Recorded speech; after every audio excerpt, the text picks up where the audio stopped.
What's up? It's Chris, the Drone Geek, and welcome to another episode of Let's Talk Drones. I know.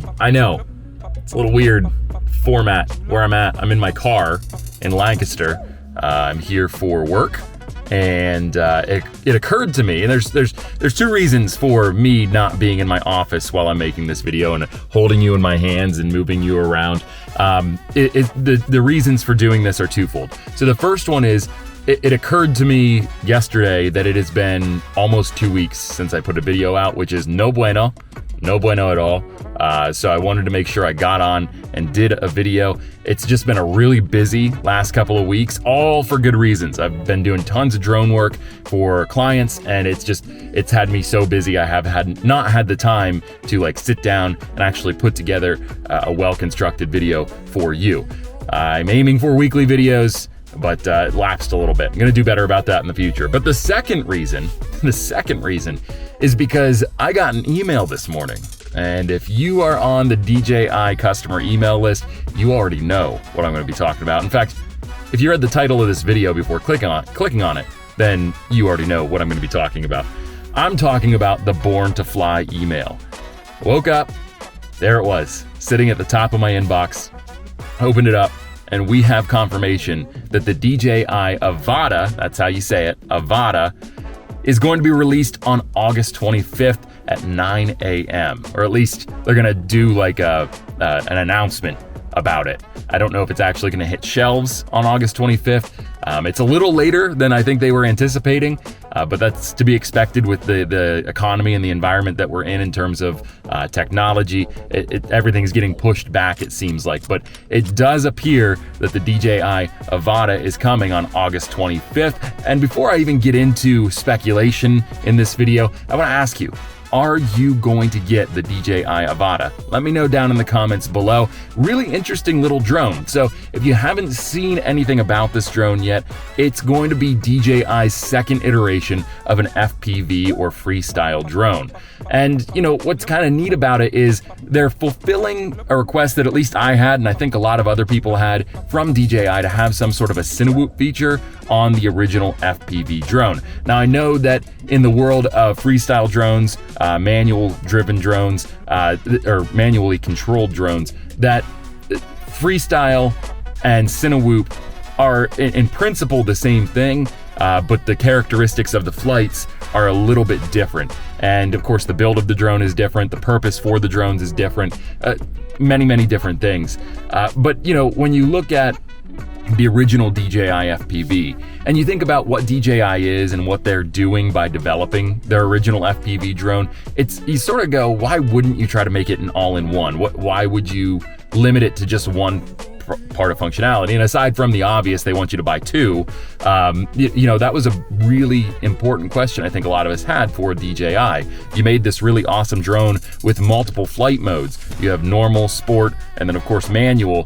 Why wouldn't you go the extra step and allow you to tune it and to adjust the rates and the throttle and all these other things, and to get a Cinewhoop style flight? And it looks like they've sort of answered that. Again, it's not exactly what we were asking. We were asking for more of a firmware update or some sort of an update to the FPV drone that would allow you to do that. But they are following through, and they are doing a Cinewhoop drone, and it's really exciting. I just purchased a Gep RC Cinelog 35, and I really love the drone. I've flown it maybe 5 times. Really love the flight characteristics of the drone, and I love just the look of it, the handling, everything. The thing that I've had a really hard time, which has caused me to not enjoy the drone as much as I probably should, is just the learning curve of learning how to tune your drone using Betaflight. Going through all of the pairing processes, the overheating of the air unit. There's multiple things that I wasn't used to because I hadn't flown that style drone before. It had always been ready to fly drones like DJI, Autel, stuff like that. So the learning curve was really steep. So now that I'm in that and I'm learning with something that is considered a little bit more of a traditional style freestyle FPV drone or Cinewhoop drone, it'll be nice to have the option. I don't know if I'm going to buy it, but it'll be nice to have the option to just cut my teeth on a Cinewhoop style flight a little bit more frequently with the Avata. Again, I'm not sure if I'm gonna buy this drone. I've been hearing a lot of things on Twitter from our friend Jasper Ellens, from Osita LV, I think that's how you say that. A lot of different things about this drone, and one of the chief complaints or one of the chief criticisms that I'm seeing is that this drone isn't going to have an appropriate amount of thrust, and I don't know what that means. They're sort of speculating on how powerful this drone's going to be. Now, obviously, it's a Cinewhoop drone. You don't want it to go, 99 miles an hour most of the time. Typically, you are, really want this to have a more smooth, steady, slow style of flight. So it doesn't surprise me that maybe there will be a little less power behind the drone, but I guess what the complaint is that if the leaks are true in terms of like its power rating and stuff like that, you won't be able to mount a GoPro to the top of it. Now, is that a problem? I don't know. One of my big complaints with the DJI FPV is the onboard camera. While it's really cool to have an FPV drone that you can adjust like the camera pitch while it's in the air, you don't have to land it and adjust it and then put it back up in the air. The camera itself is lacking. It's just not a great camera. For instance, I recently took it to a speedway, a dirt track speedway, for a race, and I was flying the DJI FPV over the race, and it was around dusk, like the sun was starting to set, it was getting dark, ambient light was sort of dissipating, and that's when I really noticed the camera is just not that good. I mean, especially in low light conditions, it's not good. It was disappointing. And what makes me fearful for that, and before I go into this point, what it was a redemption of the FPV drone from DJI is that they didn't make an actual mount for it. Like DJI never did that because I don't think they ever wanted us to do this, but the design of the drone itself and the capabilities in terms of the motors allowed for the addition of a GoPro. If you could find a mount or print one yourself with a 3D printer, you were able to mount a GoPro to the top of that drone. This does not look to be the same case. This is a little bit smaller drone. It doesn't seem like it's going to have the capabilities in terms of the power behind the motors to lift additional payload. And is this a problem immediately? No, it's not. Where it'll be a problem is if the onboard camera for the Avata is as bad. Even if it's slightly better, it's still going to be bad. If it's bad quality, it's not going to be a good thing. They're going to have to really make sure they crush it with the camera. Now, I don't know. I'm not an engineer, tech wizard. It's not my realm. I enjoy the technology. I can learn about it to a certain extent. But in terms of like stuffing a really nice camera into a drone and what goes behind that, that's really hard for me to decipher. The only thing I will say is this. If they're able to take the camera from the DJI Action Osmo 2, the little square camera, if they're able to take that same camera, and put it into the Avata, I think you might have something there. Now, the low light performance on the Osmo Action 2, it really isn't that great.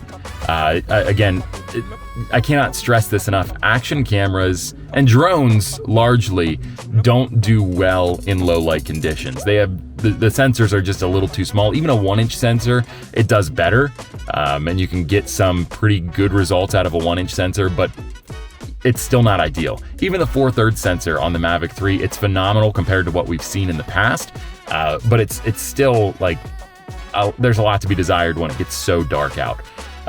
So action cameras are no exception to that.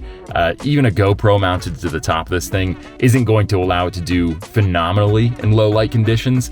There will still be issues, but I guess what I'm trying to say is the onboard camera for the Avata needs to be better than what the DJI FPV had on board. It's just, if it isn't, it's gonna be bad. Like I don't know how else to cut it for you. It's just gonna be a bad deal. especially if you're not able to mount physically, logistically, technically, whatever, a GoPro on top of it. That's going to be a real problem. But I don't mean to take the wind out of sails here. Like, I got the email this morning, and this is a drone that I've been looking forward to for a while, is the DJI Avata. So I'm sort of excited about the idea that it's finally going to be hitting shelves. I myself am sort of undecided on whether or not I'm going to buy it. I may purchase it just to review it for you. Not sure yet. Depends upon initial reaction. The bigger YouTubers are going to have this ahead of time. They've already reviewed it. They've already got those reviews filmed. They're just waiting for the go-ahead from DJI to go ahead and let it hit their channel so that people can get that buzz going. So we'll wait to see what the likes of Ken Herron, Original Dobo, Billy Kyle, what those guys all have to say about this drone, because I'm sure they have something to say about it. And then depending upon their review, we'll go ahead and buy it. Or not, who knows? But we'll figure it out, and we'll decide whether or not the DJI Avata is right for us.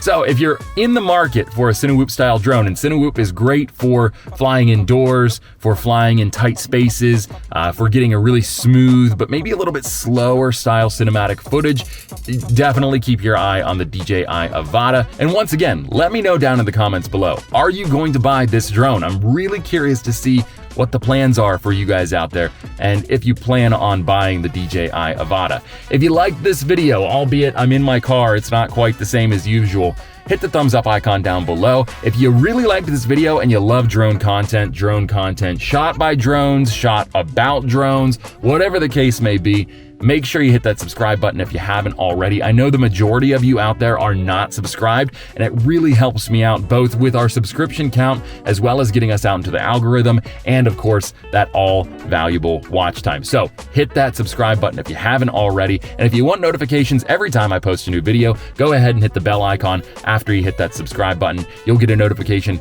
every time a new video from my channel goes up.